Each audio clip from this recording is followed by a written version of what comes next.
Generalmente si dice, almeno tra le persone che conosco io, che poliziotti e ancor più i carabinieri sono persone profondamente ignoranti. Io non so se sia così, posso solo dire, quelle poche volte che ho avuto a che fare con loro, che non sembravano propriamente delle cime e che esprimevano una profonda arroganza. In molti casi abusavano del proprio potere. Vi parlo però di 20 o 10 anni fa, delle vecchie leve, persone spesso incazzate, frustrate e imberberite da una società senza alcun controllo. Sembravano i classici padri padroni. Negli ultimi anni, a dire il vero, con il turnover che ha portato all'assunzione di personale più giovane, ho notato un vero e proprio cambiamento.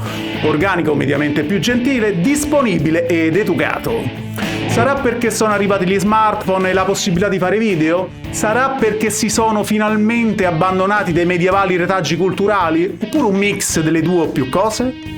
Voi che idea avete delle nostre forze dell'ordine?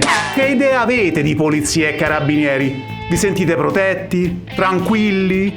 Vi sembrano efficienti? Vi sembrano adeguatamente formati? Oppure vi capita spesso di chiedervi: ma in mezzo a tutto questo casino, degrado, impicci e situazioni fuori controllo sotto gli occhi di tutti, le forze dell'ordine dove cazzo stanno? Possibile che si vedano solo quando devono fare autovelox, multe o per interventi in situazioni ridicole, tipo per sequestrare biscotti, olio, creme e shampoo alla cannabis light perfettamente illegali, chiudendo persino i negozi? Per poi farsi dare torto dal giudice e trovarsi a dover pagare danni e spese legali? Spese che, notate bene, paghiamo noi, paga la comunità, sia in termini economici che di organico impegnato, per l'appunto, a perdere tempo in queste fregnacce, quando dietro l'angolo spacciano toghe pesanti tagliate con sostanze iperdannose in totale tranquillità, ma che rispettano la filiera della camorra. Oppure vi è mai capitato di chiamare polizia e carabinieri che vi rispondessero: signora, noi ci dispiace ma non possiamo fare nulla?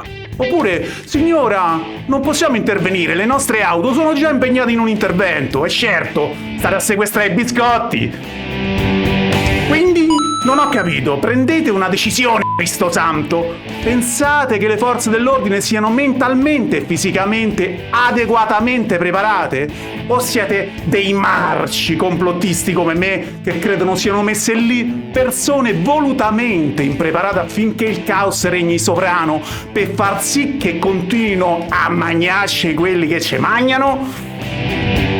Bene. Ho selezionato 4 video dove operano le forze dell'ordine italiane ed ho inserito una chiamata tipica in commissariato per farvi capire, grosso modo, qual è la situazione reale secondo la mia modesta ed irritante opinione. Nota bene, ovviamente c'è chi nelle forze dell'ordine ha i controcoglioni, le palle quadrate, persone che credono nel proprio lavoro e persone di cui andare fieri. Ahimè, queste persone sono una sparuta minoranza e pagano lo scotto di una nomea non proprio lusinghiera a causa di altri. Nota bene 2, tra forze dell'ordine come quelle americane, spesso con la mosca al naso e la bava alla bocca, che ti mandano a processo con relative notti in carcere se ti beccano a bere birra in giro o a superare il limite di velocità di 10 all'ora su quelle maxi strade da 10 corsie inutilitarie da 200 cavalli, o se non rispetti lo stop coperto da sabbia nel deserto della Death Valley, o ancor peggio che ti sparano durante un controllo documenti perché pensavano stessi estraendo un'arma quando in realtà stavi solo prendendo un fazzoletto per non farti trovare smocciolato. Tra queste forze dell'ordine e le nostre forze dell'ordine che operano con lo Swiffer nel mondo dei "mi dispiace ma noi non possiamo fare nulla", preferisco comunque di gran lunga le nostre.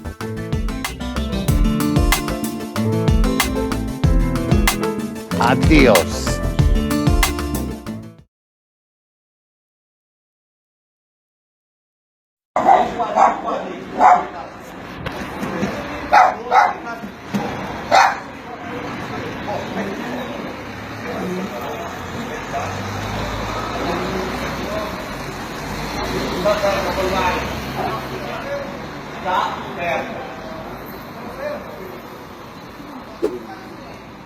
Non c'è niente qua, non c'è niente, chiamo le ragazze e faccio per lavoro. C'è che le ragazze mi fai fare il mondo.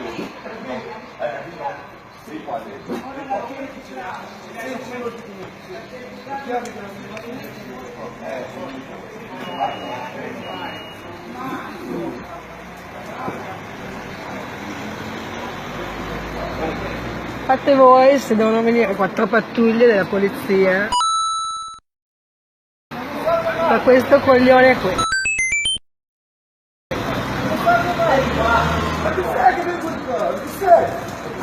Eccola qua. Oh, dagliene un po', finalmente.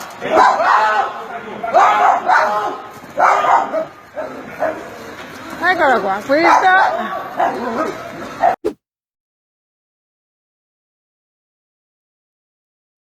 Sparategli, cazzo!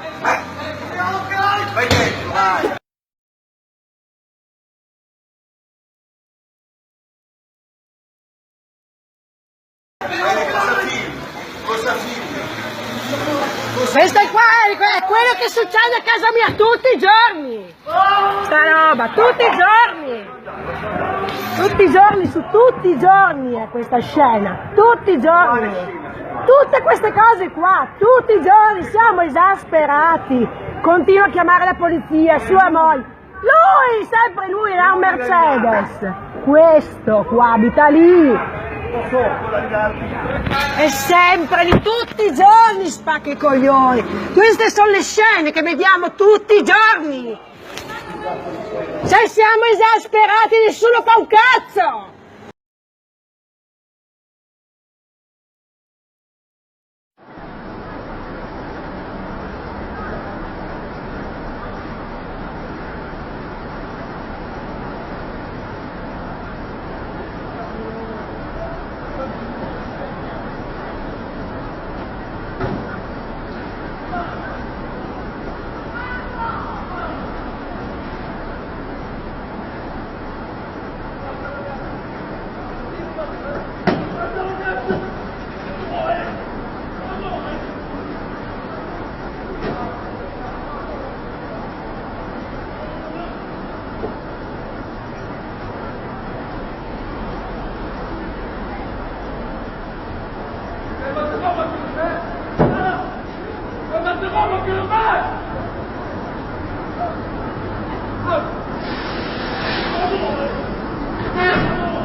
Cerca di tempo!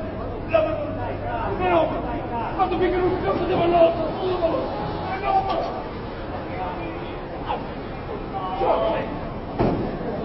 Non ti puoi!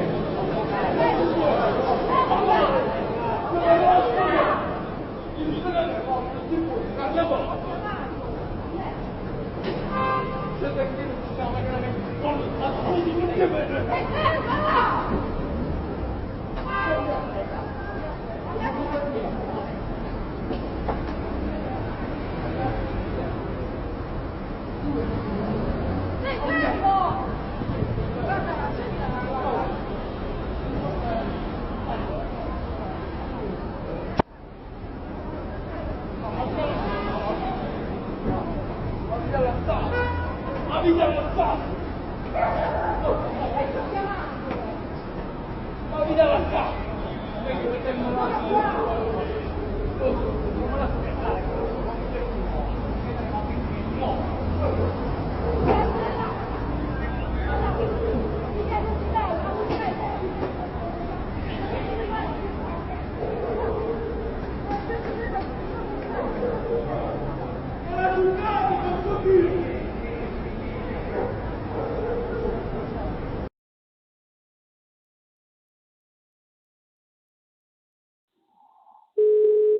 Carabinieri? Io vorrei chiedere l'intervento di una pattuglia. C'è un reato che si sta perpetrando in questo momento. Sì, guarda, però al momento abbiamo difficoltà che abbiamo la macchina impegnata in caserma. Le chiedo la bontà se gentilmente può chiamare il commissariato. Quindi ho chiamato i carabinieri non possono intervenire, chiamo il commissariato e spiegherò al commissariato che i carabinieri non possono intervenire perché non hanno la macchina. Domani cattivo una sera, le spiego, avvocato. Sì. Attualmente io guardi, non ero a conoscenza, specialmente se noi non abbiamo fatto l'intervento. Materialmente noi che non abbiamo operato, quindi non sappiamo la dinamica, io non la posso aiutare.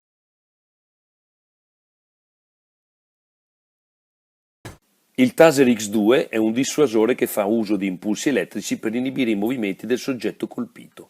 Incorpora un colpo di riserva e un arco elettrico di avvertimento per aumentare i casi di resa volontaria. Normalmente l'arma è impostata su una scarica di un massimo di 1200 volt avente un ciclo di 5 secondi che può essere interrotto tramite l'inserimento della sicura o prolungato tenendo premuto il grilletto. La trasmissione dell'impulso elettrico all'aggressore avviene tramite il lancio di 2 elettrodi dotati di arpione e collegate tramite cavi conduttori. Contemporaneamente agli elettrodi vengono espulse a scopo identificativo etichette riportanti il numero di serie della cartuccia. La distanza di uso ottimale è tra i 2 e i 4,5 metri. Inizia oggi, come sapete, la sperimentazione, anzi l'attività addestrativa finalizzata alla sperimentazione del Taser X2, la pistola a impulsi elettrici che, su una base di un decreto del Ministro dell'Interno, dal 5 settembre per 3 mesi alcuni reparti delle varie forze di polizia, quindi carabinieri, polizia di Stato e Guardia di Finanza, saranno autorizzati a sperimentare sul territorio nazionale. L'Arma dei Carabinieri in particolare la utilizzerà a titolo sperimentale a Torino, Milano, Bologna, Firenze, Napoli e Palermo. Abbiamo gli istruttori del centro di perfezionamento altivo. In letteratura scientifica è molto dibattuto il tema degli effetti, dei potenziali effetti lesivi dell'utilizzo dell'arma.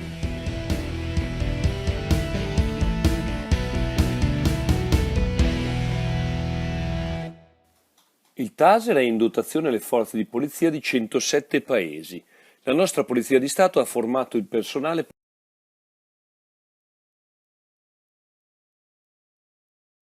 per l'uso del dissuasore, che può essere preceduto da un avvertimento orale e successivamente da un avvertimento visivo costituito dal crepitio del warning arc.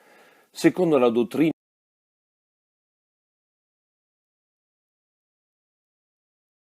di polizia e anche carabinieri, l'utilizzo vero e proprio, con l'ausilio del puntatore laser per la mira, deve comunque considerare il contesto dell'intervento e i rischi associati alla caduta della persona dopo che è stata attinta, nonché le eventuali condizioni di vulnerabilità del soggetto.